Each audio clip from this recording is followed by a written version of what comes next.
Hello everyone, कैसे आप सभी। आशा करता हूँ आप सभी अच्छे और स्वस्थ होंगे हमेशा की तरह। तो आपका किरोसा एकेडमी के ऑनलाइन प्लेटफॉर्म पे आपका फिर से हार्दिक स्वागत है। आज बात करने वाले हम हरियाणा सीएचओ पेपर सॉल्यूशन 2021 के। हमने लास्ट क्लास में पढ़ा था 2023 के बारे में, आज पढ़ेंगे 2021 के बारे में। हमने कहा किरोसा एकेडमी से आपको जुड़ना बहुत ही जरूरी है। हम टॉपिक वाइज लाइन वाइज आपको क्या करेंगे, जितने भी पेपर हो रखे हैं सीएचओ के उसको सॉल्व करवाएंगे और जो आपके आने वाले एग्जाम में इसी प्रकार के क्वेश्चन देखने मिलेंगे। तो स्टार्ट करते हैं आज का टॉपिक। इंपॉर्टेंट टॉपिक है, जुड़े रहिएगा लगातार आपको इस प्रकार के क्वेश्चन देखने के लिए। तो चलिए चलते हैं आज के फर्स्ट क्वेश्चन के ऊपर। उससे पहले फर्स्ट क्वेश्चन से पहले अपन बात करेंगे कि मैंने कहा था आपको कि क्या करना है, आपको किरोसा एकेडमी का क्या करना है, आपको ऐप डाउनलोड करना है जो आपके लिए काफी क्या है, बेनिफिशियल है। जो आपके लिए काफी बेनिफिशियल है। क्यों बेनिफिशियल है? क्योंकि आप जैसे प्ले स्टोर में जाओगे, प्ले स्टोर में जाने के बाद आपको ऐप मिलेगा। ऐप को डाउनलोड करके सिर्फ क्या करना है, आपको लॉग इन करना है। लॉग इन करते ही क्या करेगा, आपको जितने भी फ्री टेस्ट है वो आपको देखने मिलेंगे। इसके लिए आपको किसी भी पेड की जरूरत नहीं है। आपको रेगुलर क्या मिलेंगे, फ्री टेस्ट देखने मिलेंगे। आप उसके अंदर क्या करोगे, रेगुलर टेस्ट दोगे। टेस्ट देने के बाद आपको पता चल जाएगा कि आपके क्या हो रही है, किस प्रकार से रैंकिंग है, किस प्रकार से आप तैयारी कर सकते हो, वो सारी चीजें। तो स्टार्ट करते हैं आज का टॉपिक। आज के टॉपिक की बात करते हैं। तो फर्स्ट क्वेश्चन आपके ये सब सारे क्वेश्चन जितने भी हम क्वेश्चन करवा रहे हैं आपको, ये सारे के सारे क्वेश्चन डियर स्टूडेंट आपके आ रखे। कहां पर आ रखे? आपके प्रीवियस ईयर्स के पेपर में आ रखे। तो कृपया करके इन क्वेश्चनों पे थोड़ा गौर कीजिएगा, जो आपके लिए काफी बेनिफिट होगा। तो देखिए यहाँ पर फर्स्ट क्वेश्चन पूछा हुआ है, the most common psychological problem in adolescent. Psychological problem की बात करते हैं इसके अंदर, एडोलसेंट के अंदर। एडोलसेंट का मतलब क्या होता है डियर स्टूडेंट, किशोर अवस्था। कि किशोर अवस्था के अंदर आपके कौन सी साइकोलॉजिकल मतलब माइंड से रिलेटेड कौन सी प्रॉब्लम देखने मिलती है, उसकी बात करते हैं। तो कौन कौन सी प्रॉब्लम देखने मिलती है, तो देखो क्या दे रखा है, anxiety disorder, next depression, next frustration, next excessive irritability. तो इसी प्रकार के क्वेश्चन आपके देखने मिलेंगे आने वाले अपकमिंग एग्जाम में भी देखने मिल सकते हैं। तो ये सीधा सा छोटा सा आपका क्या है, एमसीक्यू है। तो इसमें भी बहुत सारे स्टूडेंट क्या करेंगे, गलत करके आएंगे। तो आपको मैं कह रहा हूँ थोड़ा देर हमारे साथ बने रहिएगा। और डेली हमारी जो क्लासें होगी, डेली आपके आधा घंटा 40 मिनट की क्लास होगी, जो आपके लिए काफी बेनिफिशियल रहेगी। तो बात करते हैं कि psychological problem in adolescent. Psychological problem in adolescent, उसमें भी क्या दे दिया इसने, कॉमन, सबसे ज्यादा सबसे सामान्य कौन सी देखने मिलती है।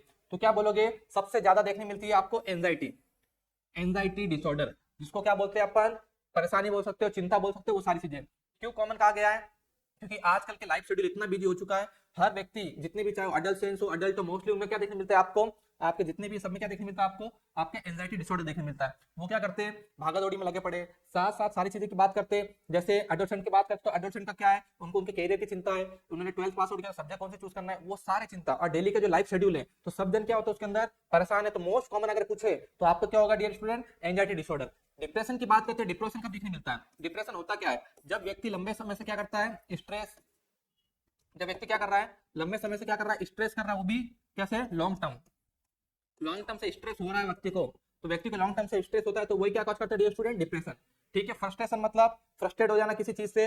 और नेक्स्ट बात करते हैं एक्सेसिव इरिटेबिलिटी मतलब चिड़चिड़ापन। मोस्टली चिड़चिड़ापन उनमें देखने मिलता है जो क्या होते हैं, जिनमें मोस्टली ग्लूकोज की कमी हो जाती है, या फिर कह सकते हैं जो क्या होते हैं जिसमें कार्बोहाइड्रेट की कमी हो सकती है, या फिर बोलते हैं ना कि जो व्यक्ति भूखा नहीं रह पाता है और वो क्या कर रहा है, खाना नहीं खाता है काफी देर, तो वो भी एक प्रकार का एग्जाम्पल है जिसमें व्यक्ति चिड़चिड़ा दिखने लगता है। नेक्स्ट बात करते हैं स्टेरलाइजेशन। क्या लिखा हुआ पूरा क्वेश्चन पढ़ते पहले, sterilisation service can not be provided following aspect. Sterilisation service कहां कहां पर प्रोवाइड नहीं की जा सकती है, उसमें भी क्या पूछा हुआ है आपके, एक्सेप्ट। क्या पूछा हुआ है, एक्सेप्ट। ठीक है, तो स्टेरलाइजेशन टेक्निक की बात करते हैं। तो यहाँ पर स्टेरलाइजेशन वो वाला स्टेरलाइजेशन नहीं है, कौन सा, जो अपन पढ़ते हैं किसको, बैक्टीरिया या फिर माइक्रो ऑर्गेनिज्म को किल करने के लिए, डिस्ट्रॉय करने के लिए। यहाँ पर क्या पूछा है, sterilization service can not be provided to the following expect. Sterilization का मतलब यहाँ पर कौन सा स्टेरलाइजेशन डियर स्टूडेंट, ये आपके फैमिली प्लानिंग वाला, कौन सा, फैमिली प्लानिंग वाला डियर स्टूडेंट। तो फैमिली प्लानिंग में कौन सा स्टेरलाइजेशन का करते हैं अपन, जो कि क्या है, परमानेंट मेथड है। कौन सा, परमानेंट मेथड है ये। ठीक है, तो परमानेंट मेथड है कौन सा, स्टेरलाइजेशन, जिसके अंदर अपन ने क्या बोला है कि sterilisation service can not be provided, कि मतलब किसमें नहीं दिया जा सकता है। तो किसमें नहीं दिया सकता है, वो सारी चीजें सही है, लेकिन यहाँ पर लिखा हुआ है एक्सपेक्ट मतलब कि इसमें से क्या होगा, इसके अंदर क्या होगा, एक के अंदर दिया जाएगा और 3 के अंदर नहीं दिया जाएगा। तो ये क्वेश्चन आपको घुमाने के लिए दिया गया हुआ है कि कैन नॉट बी प्रोवाइडेड का मतलब किसमें नहीं दिया जा सकता, लेकिन यहाँ पर एक्सपेक्ट लिख दिया मतलब किसके अंदर दिया जाएगा और 3 के अंदर नहीं दिया जाएगा। तो देखिए क्या लिखा हुआ है, every married male female client, एक मतलब कि जो भी क्या है शादीशुदा हो चुके फीमेल या मेल क्लाइंट है, उनके अंदर दे सकते कि नहीं दे सकते स्टेरलाइजेशन, फर्स्ट पॉइंट ये। नेक्स्ट बात करते हैं विडो, विडो यानी विधवा औरत, विथआउट चिल्ड्रन, मतलब या तो नई नई शादी हुई थी, कोई चीज हुई थी, लेकिन वो क्या हो गया, उसके हस्बैंड की डेथ हो गई, तो उसके क्या है, कोई चिल्ड्रन नहीं है, तो वो कैसी विधवा है, लेकिन कितना है, कैसी है, बिना चिल्ड्रन के। इसके अंदर नेक्स्ट है लिव इन कपल, क्या कर रहे वो, लिव रह रहे हैं कपल्स के अंदर। और लास्ट है आपके अनमेरिड वुमन, अनमेरिड वुमन। तो क्या बात कहा गया यहाँ पर कि स्टेलाइजेशन किसके अंदर देना है, तो किसके अंदर देना है, अनमेरिड वुमन। अनमेरिड वुमन के अंदर अपन स्टेलाइजेशन थोड़ी करेंगे, स्टेलाइजेशन पता तो है ना आपको, दो प्रकार के हैं, एक तो होता है आपकी वेसेक्टोमी, वेसेक्टोमी, एक होता है आपकी ट्यूबेक्टोमी, ट्यूबेक्टोमी। तो ये वाली बात कर रहे हैं, तो ये क्या करेंगे, अनमैरिड वुमन के अंदर देंगे क्या, नहीं देंगे, क्यों नहीं देंगे, क्योंकि वो क्या होगी, उसको भी तो वही क्या होगा, आपने क्या करनी है, फैमिली प्लानिंग करनी है, तो अनमैरिड वुमन के अंदर तो क्या करेंगे डियर स्टूडेंट, अपन प्रीफर नहीं करेंगे, तो ये आपके ये आंसर नहीं होगा। नेक्स्ट बात करते हैं लिव इन कपल, कि जो अभी व्यक्ति क्या कर रहे हैं, शादी से पहले क्या होता है, कपल्स के अंदर रह रहे हैं, लिव इन कपल्स के अंदर, तो उसके अंदर देंगे क्या, तो नहीं, क्योंकि इन्हें भी क्या करनी है, फ्यूचर में फैमिली प्लानिंग करनी है, यदि उन्होंने परमानेंट मेथड यूज कर लिया तो क्या हो जाएगा डियर स्टूडेंट, आगे उनको क्या हो सकती है, दिक्कत हो सकती है। नेक्स्ट बात करते हैं विडो विथआउट चिल्ड्रन, तो याद रखना डियर स्टूडेंट, यदि सिर्फ क्या आता है विडो, विडो का मतलब सिर्फ यह आता है कि विधवा औरत है, और अगर उसके पीछे लिखा हुआ है विथआउट चिल्ड्रन, अगर विथआउट चिल्ड्रन नहीं आता तो अपना ये राइट होता, लेकिन विथआउट चिल्ड्रन आया तो इसके अंदर भी क्या है आपके, ये रॉन्ग होगा।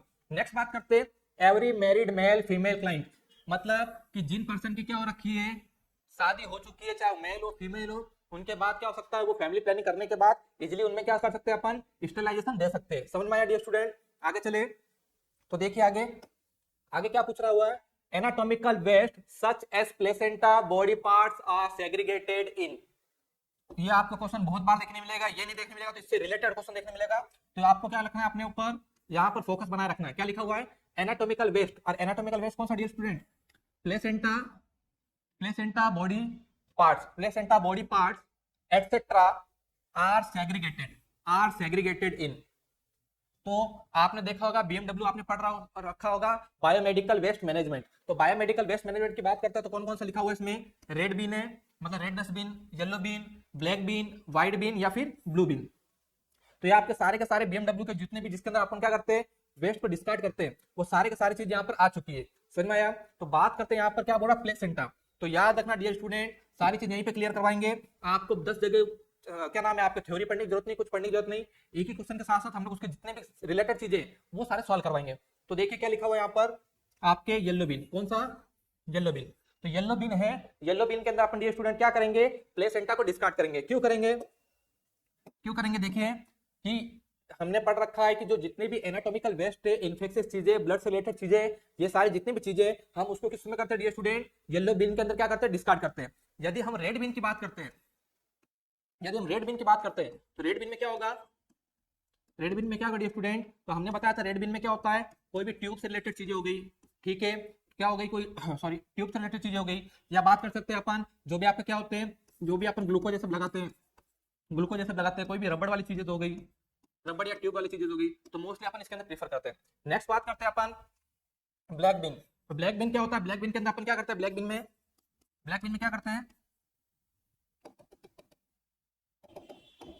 ब्लैक बिन, ये तो हो गया आपका रेड बिन। ब्लैक बिन की बात करते हैं तो ब्लैक बिन देखिए, ब्लैक बिन में आपने बताया था ब्लैक बिन का काम क्या है, जनरल वेस्ट, कैसे है, जनरल वेस्ट, जनरल वेस्ट के लिए इसका यूज करते हैं स्टूडेंट, ब्लैक बिन का यूज करते हैं। इसके अंदर नेक्स्ट बात करते हैं ब्लैक बिन के अंदर, तो यदि क्या होगा, जैसे एग्जांपल कोई पेपर हो गया, कोई पेपर हो गया, या फिर कह सकते हो कि क्या हो गया, आपने कोई डस्ट कर दिया छोटा मोटा चीज, तो वो सारी चीजें जो जितने भी जनरल वेस्ट हो गए, जो भी मेडिसिन वाली चीजें होगी, जैसे मेडिसिन का क्या हो गया, आपने मेडिसिन ले लिया उसकी स्ट्रिप पड़ी रहेगी, तो वो सारी किसमें डिस्कार्ड करोगे आप लोग, आपके जनरल वेस्ट के अंदर, जो आपका आता है ब्लैक।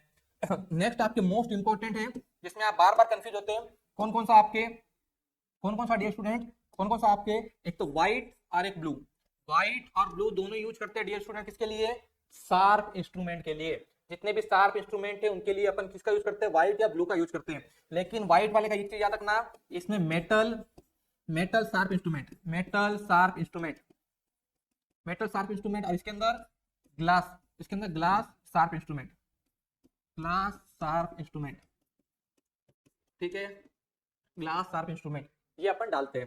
समझ में आया, तो बात की थी प्लेसेंटा को कहां डिस्कार्ड करते हैं, तो प्लेसेंटा को येलो बिन में, जितने भी इन्फेक्टेड ब्लड से रिलेटेड चीजें होगी वो सारे के सारे आपके किस में जाएगी, येलो बिन के अंदर। रेड बिन के अंदर आपके ट्यूब वाली चीजें, जैसे आपके ग्लूकोज हो गए, आईवी सेट्स ये सब हो गए, उसको डिस्कार्ड करेंगे। नेक्स्ट बात करते हैं ब्लैक बिन, ब्लैक बिन में जनरल वेस्ट, लास्ट आ गया आपके व्हाइट और ब्लू, व्हाइट के अंदर आपके मेटल, और जो आपके ब्लू बिन है इसके अंदर ग्लास से रिलेटेड जितने शार्प इंस्ट्रूमेंट है इसकी बात करते हैं। नेक्स्ट चलते हैं अपन important sources of vital statics are. Vital statics क्या होता है? वाइटल स्टैटिक्स क्या होता है पहले तो ये समझना। इस प्रकार का क्वेश्चन आ गया आपके एग्जाम में तो आप क्या करोगे, तो इसके लिए एक बार समझना। वाइटल स्टैटिक्स की बात करते हैं तो वाइटल स्टैटिक्स का मतलब क्या होता है, आपके पॉपुलेशन, जो भी आपकी पॉपुलेशन है, पॉपुलेशन में क्या करना है, पॉपुलेशन की बर्थ रेट,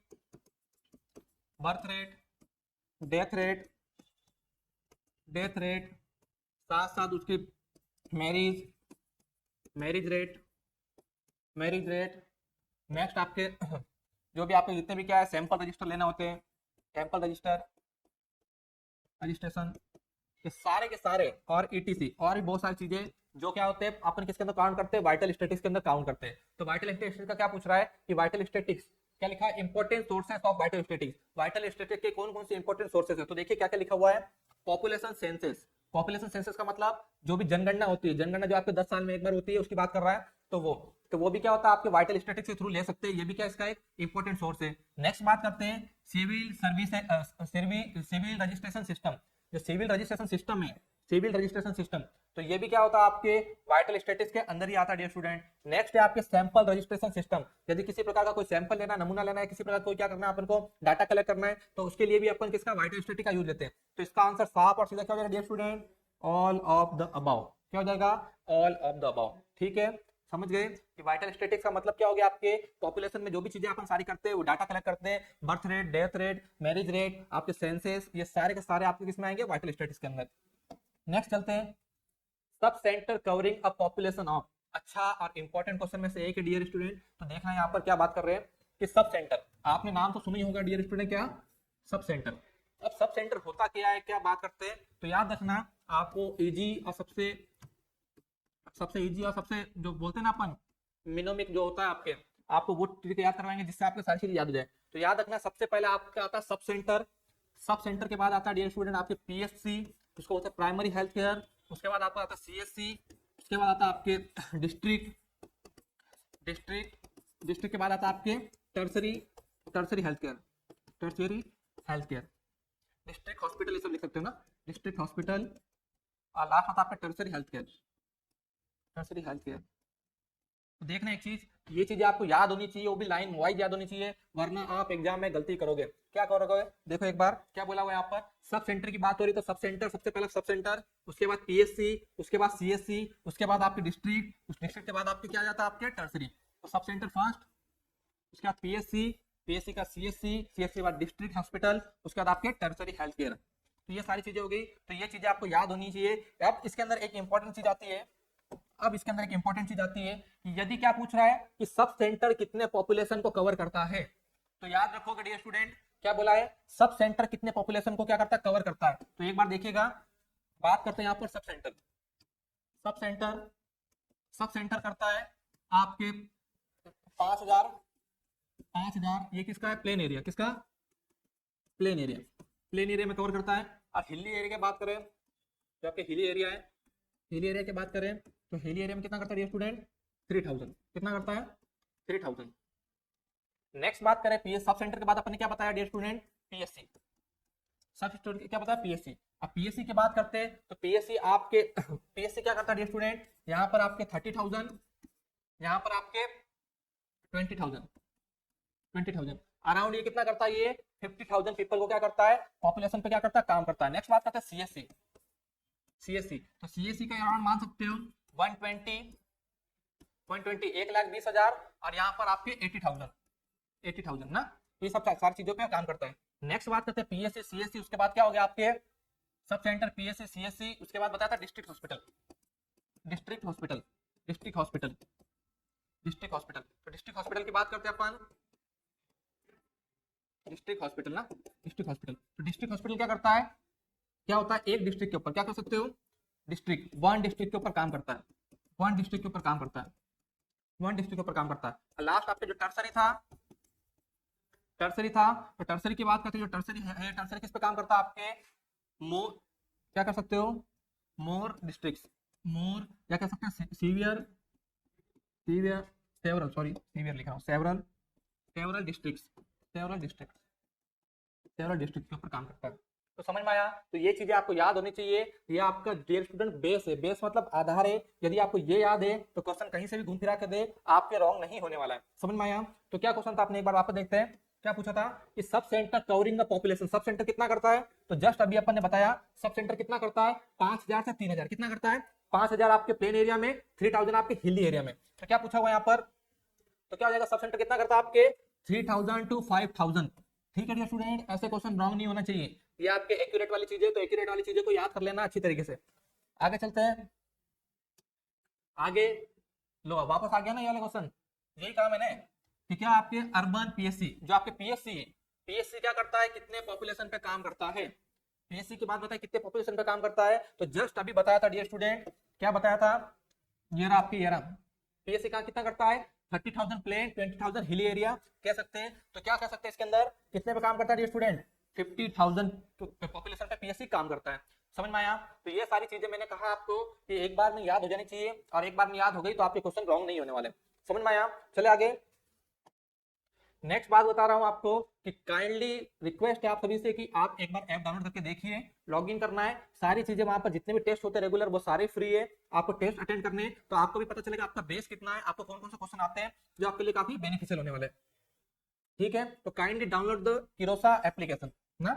चले आगे, नेक्स्ट बात करते हैं number of visit in home based newborn care in case of home delivery is. क्या बात कर रहे हैं, क्या बात कर डियर स्टूडेंट कि number of visit, number of visit मतलब कितना नंबर ऑफ विजिट करते हो, कितने बार आप घूमते हो, कहाँ घूमते हो, कहाँ घूम रहे हो या कहाँ विजिट कर रहे हो, home based newborn care, home based newborn care in case of home delivery. Home based newborn care मतलब आप क्या कर रहे हो कि घर पे डिलीवरी हुई है, home based newborn care, home based newborn care का मतलब in case of home delivery. तो याद रखना बात क्या हो रही है, आशा का नाम सुना है, तो आशा का काम क्या होता है कि जब भी उसके एरिया में डिलीवरी होती है तो वो उसका काम क्या है, उसको जाके एक दो बार विजिट करना पड़ता है। जो विजिटिंग के दौरान तो क्या पूछा है कि होम कहाँ पे हुई डिलीवरी, डिलीवरी हुई है आपके होम पर, घर पर डिलीवरी हुई है, तो आशा को कितने बार विजिट करना पड़ेगा, कितने बार, 5 बार, 4 बार, 2 बार, 7 बार, कितने बार करना पड़ेगा। पता है कि आपको यहाँ आपके आ रखा है ना पिछले एग्जाम में, तो आपको ये सारे जितने भी क्वेश्चन है सारे के सारे सॉल्व करने जरूरी है, जिससे आपका क्या हो सके, आने वाले एग्जाम में इजीली सिलेक्शन हो सके ना। तो बात करते हैं क्या लिखा हुआ है, number of visit on home delivery. तो होम डिलीवरी के दौरान कितने बार विजिट करती है स्टूडेंट, तो बोलेगा 7 बार, 7 बार, 7 बार कैसे, तो देखना एक बार यहाँ पे चीजें क्लियर कर रहा हूँ, 7 बार कैसे करेंगे। तो एक विजिट होता है first visit, first visit, first visit की बात करते हैं तो फर्स्ट विजिट करती है वो फर्स्ट डे पर, कब, फर्स्ट डे पर। तो आशा को जैसे डिलीवरी हुई घर पर, जैसे न्यूज मिली तो पहले दिन क्या चली जाएगी, विजिट करने चली जाएगी कि बच्चे की कंडीशन कैसी है इसलिए। नेक्स्ट बात करते हैं सेकंड विजिट, सेकंड विजिट है, सेकंड विजिट कब करती है वो, थर्ड डे, कब करेगी, थर्ड डे। नेक्स्ट बात करते हैं थर्ड विजिट कब करती है वो, आपके 7 डेज, कब करती है, 7 डेज पर। नेक्स्ट बात करें तो नेक्स्ट करती है आपके 14 डेज, नेक्स्ट 14 डेज। नेक्स्ट बात करें आपके तो ये कौन सा हो गया, फोर्थ, ये हो गया आपके फिफ्थ, फिफ्थ कब होते हैं आपके, फिफ्थ होती है आपके 21 डेज, कब, 21 डेज। नेक्स्ट बात करते हैं आपके सिक्स, सिक्स करती है आपके, सिक्स करती है आपके 28 डेज, 28 डेज। और सेवेंथ, सेवेंथ मतलब जो आपका लास्ट विजिट होता है, लास्ट विजिट करती है वो 42 डेज पर, कौन से 42 डेज पर। समझ में आया। तो ये चीजें आपको याद होनी चाहिए, कंटेस्ट होना चाहिए, इसलिए मैं कहता हूं आप जब भी मेरी क्लास देखो तो मेरी क्लास देखने से पहले आप आपके हाथ में नोटबुक जरूरी होनी चाहिए और सारी चीजें आप क्या करो उसको राइट डाउन कर सको, जिससे आपको काफी हेल्प मिलेगी। तो आगे चलते हैं, तो इसका आंसर तो होगा था 7th विजिट। नेक्स्ट बात करते हैं तो देखिए ये भी सेम उसी प्रकार का क्वेश्चन है, जो ये भी क्या हो रखा है आपके हरियाणा 2021 के पेपर में डियर स्टूडेंट आ रखा है। तो आप पेपर देखिएगा, ये सारे के सारे क्वेश्चन उसमें मिल जाएंगे और हम उसको सॉल्व करवा रहे हैं, जिससे आपको क्या हो सके आने वाले एग्जाम में काफी हेल्प मिले। तो देखिए यहाँ पर number of visit in home based newborn care in case of institution delivery, same question है, सिर्फ एक लाइन बदल दिया। क्या बदल दिया, इंस्टीट्यूशन डिलीवरी। इंस्टीट्यूशन डिलीवरी के अंदर क्या बोला है, इंस्टीट्यूशन डिलीवरी के अंदर कितने बार विजिट करेगी, कितने बार विजिट करेगी। इंस्टीट्यूशन विजिट का मतलब क्या हो गया, इंस्टीट्यूशन विजिट का मतलब क्या हो गया आपके, कहां पर होगा ये, हॉस्पिटल में, कहां पर, हॉस्पिटल, क्लिनिक, ये सारे एरिया में क्या हो सकता है आपकी डिलीवरी हो सकती है। ठीक है, तो ये सारी चीजों में डिलीवरी हो सकती है, तो उसको क्या बोला आपने, इंस्टीट्यूशन डिलीवरी। तो क्या बोल रहा है, इसके अंदर कितनी बार विजिट करेंगी। तो याद रखना सेम टू सेम वही चीजें होगी। यहाँ पर क्या होगा, मैंने बोला फर्स्ट विजिट, फर्स्ट विजिट कब कर रही थी उसमें, फर्स्ट विजिट फर्स्ट डे कर रहे थे, तो यहाँ पर क्या आएगा, first visit third day, third day. फिर मैं यहाँ सेकेंड विजिट, सेकेंड विजिट आपके 7, सेकेंड आपके 7। नेक्स्ट बात करते हैं थर्ड, थर्ड होता है आपके 14। फिफ्थ, फोर्थ विजिट होगा आपके 21। Fifth visit 28। और आपके जो सिक्स्थ है, सिक्स्थ कब होगा आपके 42 डेज पर, 42 डेज पर, 42 डेज पर। तो सेम चीजें वही रहेगी। तो हॉस्पिटल में हुई डिलीवरी तो आशा फर्स्ट डे नहीं जाती है, क्योंकि हॉस्पिटल के थ्रू डिलीवरी हुई है, तो वहां से क्या होता है, लगभग कंफर्मेशन होता है कि बच्चा स्वस्थ है, सारी चीजें, तो फर्स्ट डे नहीं जाती है, वो कब जाती है, थर्ड डे जाती है। तो यदि इंस्टीट्यूशन का पूछे, हॉस्पिटल का पूछे तो 6 विजिट करती है। यदि पूछे आपको किसका कि होम डिलीवरी हुई है तो कब पर कितना करेगी, 7 विजिट करेगी। आगे चलते हैं अपन, क्या लिखा हुआ है, first point of referral for a cluster of wellness center for many condition it is in its judicials ना। क्या लिखा हुआ है, देखिए फर्स्ट पॉइंट रेफरल, ये भी क्वेश्चन आपने बहुत बार देखा होगा, बहुत बार। फिर भी स्टूडेंट कोई है जो क्या कर सकते हैं, गलत कर सकते हैं, तो ध्यान रखना क्या बोला है, कहीं भी देखिए फर्स्ट पॉइंट ऑफ रेफरल। तो फर्स्ट पॉइंट ऑफ रेफरल क्या बताया था थोड़ी देर पहले अपन ने, क्या बताया था कि आपके पास फर्स्ट क्या होता है, sub centre, sub centre, sub centre के बाद आपके पीएससी, नेक्स्ट आपके सीएससी, सीएससी के बाद आपने क्या बताया, डिस्ट्रिक्ट, डिस्ट्रिक्ट के बाद आपके टर्सरी, डिस्ट्रिक्ट के बाद आपका टर्सरी, डिस्ट्रिक्ट के बाद आपका टर्सरी, ये चीजें बताई। तो सब सेंटर सबसे छोटा लेवल पे होता है। तो क्या पूछा, first point of referral, first point of referral कहां पर करते हैं, रेफरल का मतलब एक जगह से दूसरी जगह जाना। तो यदि छोटे स्तर पर काम नहीं चलता तो हम क्या करते हैं, उसको बड़े स्तर पर भेजते हैं। तो फर्स्ट पॉइंट मतलब इससे सबसे, ये सबसे पहले यहाँ पे कोई गया और यहाँ से क्या होगा, सबसे पहले इस जगह पे भेजेगा, और यहाँ पे ट्रीटमेंट नहीं हुआ तो इस जगह पे भेजेगा, यहाँ पे नहीं हुआ तो इस जगह पे, इसको बोलते हैं रेफरल सिस्टम। समझ में आया। तो सबसे पहला रेफरल कहां पर होता है, आपके पीएससी में। यही पॉइंट कहा गया डियर स्टूडेंट, क्या कहा गया है कि first point of referral of cluster of health wellness centre. Cluster का मतलब क्या होता है, गुच्छा, गुच्छा कौन सा, ये वाला जो गुच्छा है, इसके अंदर सबसे पहला फर्स्ट रेफरल सिस्टम कहां देखने मिलता है, तो कहां देखने मिलता है, आपके पीएससी के अंदर। कहां पर, पीएससी के अंदर। नेक्स्ट चलते हैं अपन, first aid for animal bite including all of expect. क्या लिखा हुआ है, किसी क्या कर लिया, एनिमल ने बाइट कर लिया, तो सारी चीजें करेंगे किसमें, फर्स्ट एड के दौरान सारी चीजें करेंगे, लेकिन एक चीज नहीं करेंगे, वो एक चीज क्या नहीं है, वो आप बताइएगा। क्या लिखा हुआ है, administration of tetanus vaccine and early wound cleaning. तो सही बात है कि जो क्या होता है, जहां पर आपको बाइट हुआ है वहां पर क्लीनिंग करेंगे, और हो सका तो टिटनस का इंजेक्शन भी लगाना पड़ा तो लगा सकते हैं। नेक्स्ट बात करते हैं, प्रोफाइलेक्टिक एंटीबायोटिक, मतलब जहां पर क्या हो गया है, काट लिया, कर दिया, तो अपन क्या कर लेंगे, उसके लिए प्रोफाइलेटिक एंटीबायोटिक ले लेंगे, जिससे क्या हो, आपको बैक्टीरियल इन्फेक्शन नहीं हो। नेक्स्ट बात करते हैं, रेबीज पोस्ट एक्सपोजर ट्रीटमेंट। यदि रेबीज हो रखा है तो पोस्ट एक्सपोजर ट्रीटमेंट का मतलब होता है उसके बाद में अपन रेबीज की दवाई चलाते कि नहीं चलाते। तो ये सारी चीजें देखने मिलती है कि नहीं देखने मिलती है, मिलती है। नेक्स्ट पूछ रहे, स्टिचिंग ऑफ द वुंड, और जहां पर आपको क्या हो गया, किसी एनिमल ने काट लिया, बाइट कर लिया, वहां पर आपको क्या करना है, टाके लगा देने हैं, जिसको बोलते हैं स्टिचिंग करना। तो क्या बोल रहा है, उस घाव पर ही क्या करना है, टाके लगा देना है। तो ये गलत बात है कि नहीं है, तो आपके क्या हो जाएगा आंसर, आपके आंसर क्या हो जाएगा, ये चीजें कौन सी, आपकी डी वाली चीज, इसको बोलते हैं वुंड, वुंड के ऊपर क्या करना है, स्टिचिंग नहीं लगानी है। तो आपके आंसर क्या हो जाएगा, ये वाला, जो कि क्या आपने रॉन्ग है, लेकिन आंसर तो राइट है। अपनी जो मतलब चीजें हैं वो चीजें तो रॉन्ग है, ये चीजें नहीं करनी चाहिए, लेकिन एक्सपेक्ट पूछा तो इसका आंसर क्या होगा डियर स्टूडेंट, आपके डी राइट होगा। समझ में आया। आगे चलते हैं, ASHA is working under which program. ASHA कौन से प्रोग्राम के अंडर काम करती है, आशा कौन से प्रोग्राम के अंदर काम करती है। तो बात करें आशा, आशा क्या आपके एक प्रकार की हेल्थ वर्क करे, तो ये आपने जो नाम दे रखे, तो कौन सा, नेशनल रूरल हेल्थ मिशन, इसके दौरान काम करती है। रिप्रोडक्टिव चाइल्ड हेल्थ, इसके दौरान काम करती है। नेक्स्ट है आपके आईसीडीएस, आईसीडीएस मतलब इंटीग्रेटेड चाइल्ड डेवलपमेंट सर्विस, इसके दौरान काम करती है। या फिर आपके फोर्थ पॉइंट है कौन सा, आईएमएनसीआई, जिसको बोलते हैं integrated management of neonatal, integrated management of neonatal neonatal child illness, या फिर कह सकते हो अपन समझ में आया। तो यहाँ पे इसके दौरान, तो क्या हो गया, NRHM national rural health mission. Next बात कर सकते हैं आरसीएच, आरसीएच का मतलब क्या होता है, आपके रिप्रोडक्टिव चाइल्ड हेल्थ, आईसीडीएस मतलब इंटीग्रेटेड चाइल्ड डेवलपमेंट सर्विस, और लास्ट है आपके आईएमएनसीआई, जिसका फुल फॉर्म है integrated management of neonatal child illness. तो इसके दौरान तो किसके अंदर काम करती है, तो ये चीजें तो आपको मुंह पर याद होनी चाहिए, कभी रॉन्ग नहीं होनी चाहिए। इस प्रकार के क्वेश्चन किस में काम करती है, एनआरएचएम में। एनआरएचएम मतलब नेशनल रूरल हेल्थ मिशन, इसके दौरान क्या करती है, आपकी आशा है वो क्या करती है, काम करती है। नेक्स्ट बात करते हैं, the first case of covid infection reported in India was from. Very good, अच्छा क्वेश्चन है ये। क्वेश्चन आपके जस्ट 2021 का पेपर सॉल्व करवा रहे हैं तो उस टाइम के आसपास का था, तो कोरोना का क्वेश्चन जरूर आ रहे थे उस टाइम। उसमें से एक क्वेश्चन ये था, क्या बोल रहा है कि जो कोविड 19 है, कौन सा कोविड 19 इन्फेक्शन इंडिया में रिपोर्टेड रिपोर्टेड हुआ फर्स्ट टाइम कब देखने मिला? फर्स्ट टाइम कब देखने मिला? मुंबई में, केरला में, कोलकाता में, दिल्ली में। तो मेरे ख्याल से ये आंसर आपका रॉन्ग नहीं होना चाहिए डियर स्टूडेंट। तो कहाँ देखने मिला था? केरला में देखने मिला था। और केरला में कब देखने मिला था? तो आप याद रखना, यदि पूछे क्या बोलोगे? 30 जनवरी 2020 को फर्स्ट केस देखने मिला था आपके कोरोना में, केरला में, सॉरी कोरोना केरला में देखने मिला था। जिसके अंदर बात करते तो वो पेशेंट क्या था? चाइना से आ रहा था। चाइना के कौन से वो पेशेंट मतलब कह सकते हैं वो जो भी है पेशेंट ही कहेंगे, क्योंकि वो क्या हो गया? कोरोना से ग्रसित था। तो वो कहाँ से आया था? जस्ट वो चाइना से आपके कहाँ आया था? इंडिया। और चाइना में सबसे पहले कहाँ पहुंचा? अगर कोई कहे तो कहोगे चाइना में युवान। युवान नामक वहां पे क्या क्षेत्र है, वहां पर क्या हुआ था? सबसे पहला केस देखने मिला था कौन सा? आपके कोरोना का देखने मिला था। और इसमें भी देखने बोले तो कब देखने मिला था? आपके दिसंबर 2019 में देखने मिला था डियर स्टूडेंट। तो यदि इंडिया का पूछे तो 30 जनवरी 2020 केरला में, चाइना का पूछे तो युवान देश जो कि क्या वहां की क्या नाम है आपके वहां का क्षेत्र, और वहां पर दिसंबर 2019 में देखने मिला था। नेक्स्ट बात करते हैं कोरोना वायरस।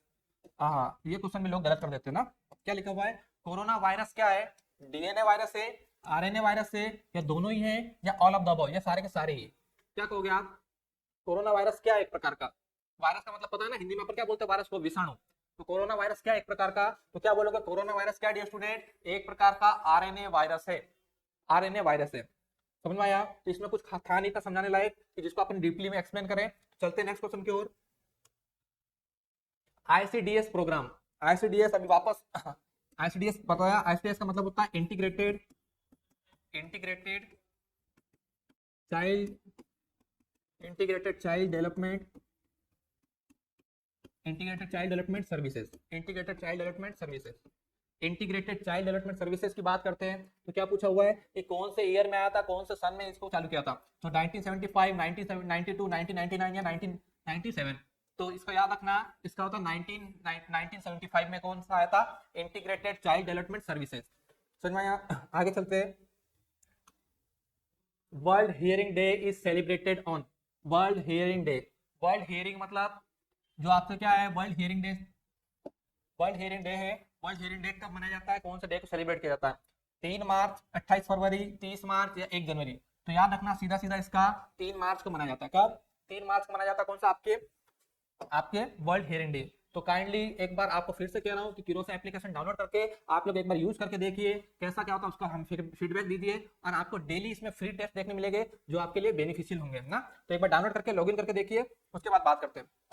नेक्स्ट देखिए, पेरीनेटल डेथ रेट। क्या पूछा हुआ है? पेरीनेटल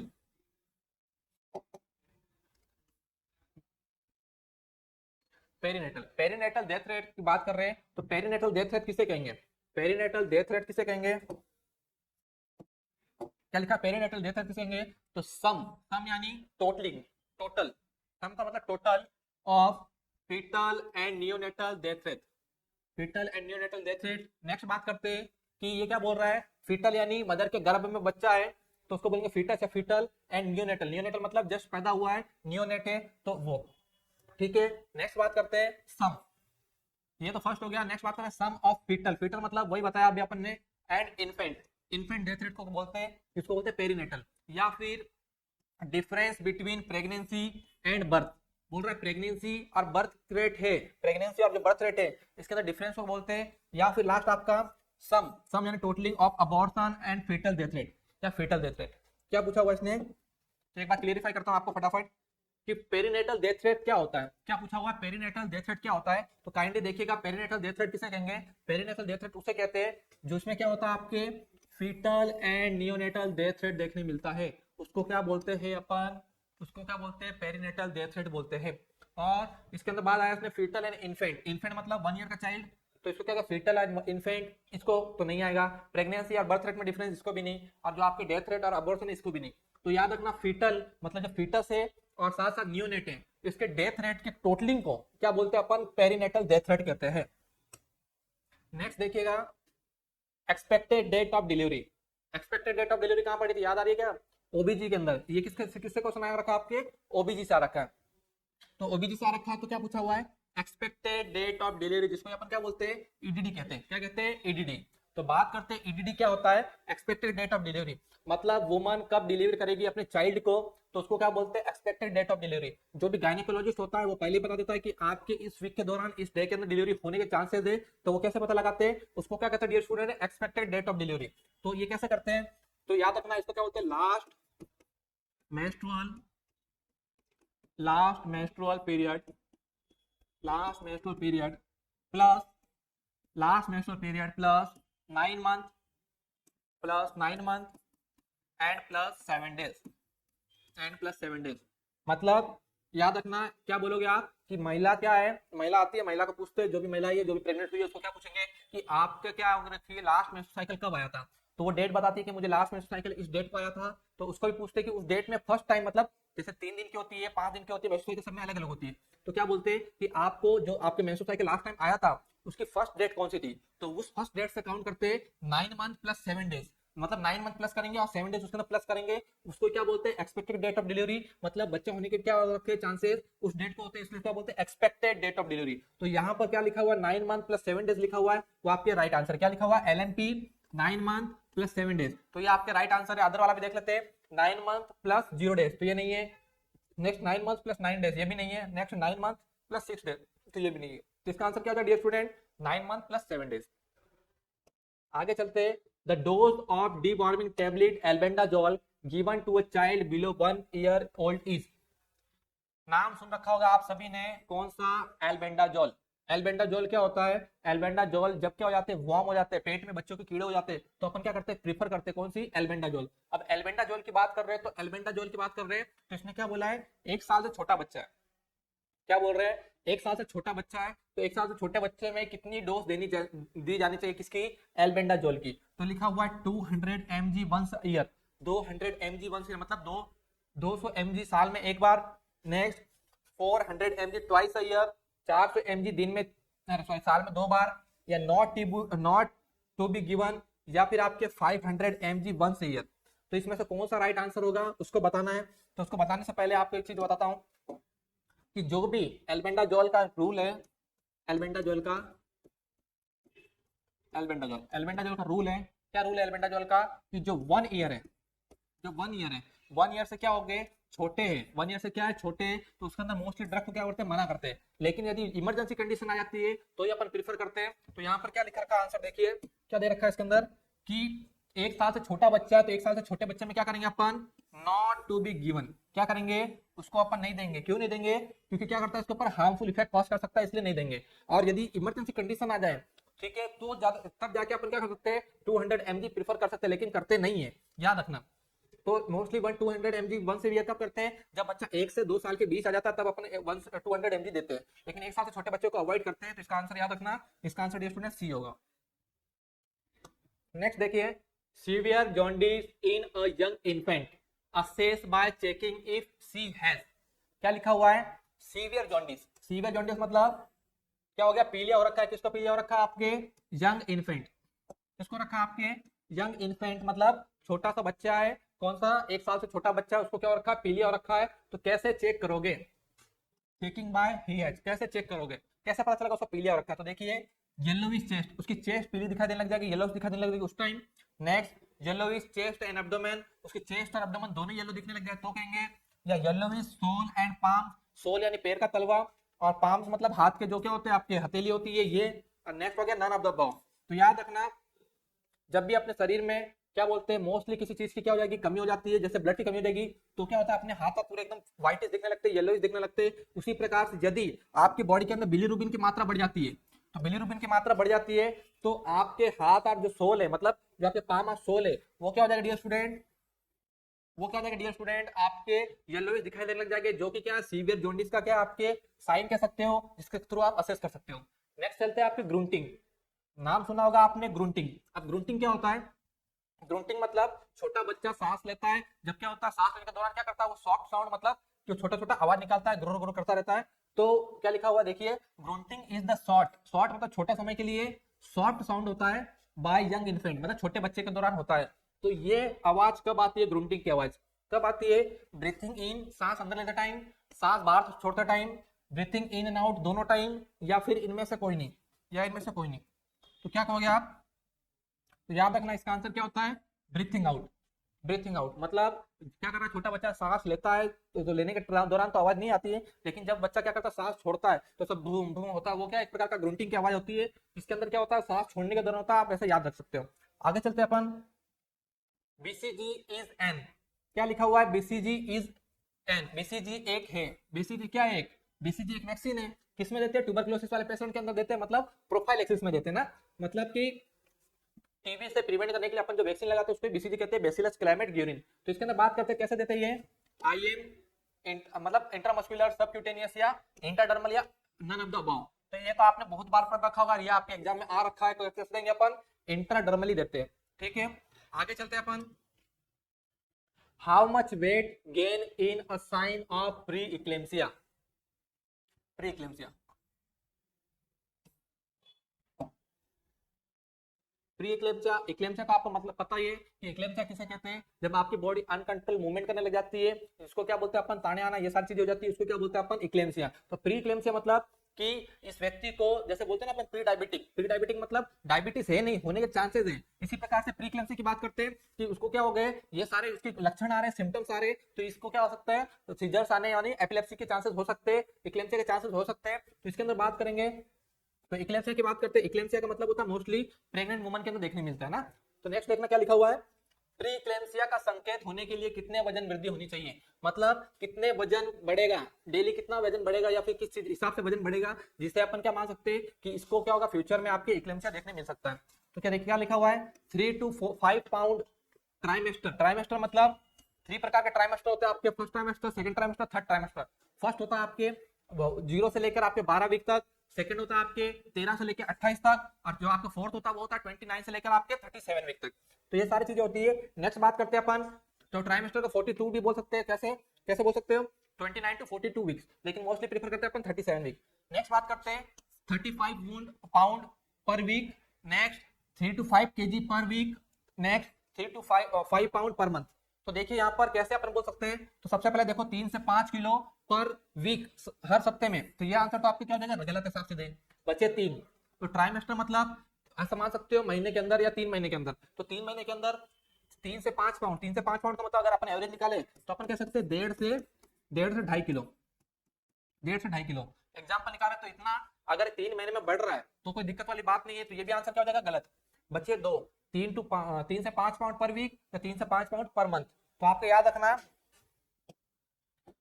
आपके आंसर क्या होगा, पर वीक। यदि हफ्ते के अंदर बढ़ रहा है, कितना आपके महीने के अंदर भी बढ़ेगा, अगर 1.5 किलो तो कोई बड़ी बात नहीं है, लेकिन अगर हफ्ते के अंदर बढ़ रहा है, ठीक है, तो क्या बोलेंगे उसको इक्लेम्सिया होने के चांसेस है। आगे चलते हैं।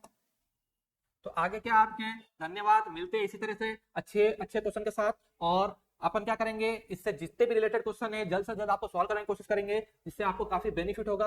और आने वाले समय में आप भी क्या करोगे, किरोसा का नाम लोगे कि हाँ मैंने इस क्वेश्चन से पढ़ रखा था, वो भी आपके फ्री ऑफ कॉस्ट आपके कहाँ पर, यूट्यूब पर। तो मिलते हैं नेक्स्ट क्लास में। थैंक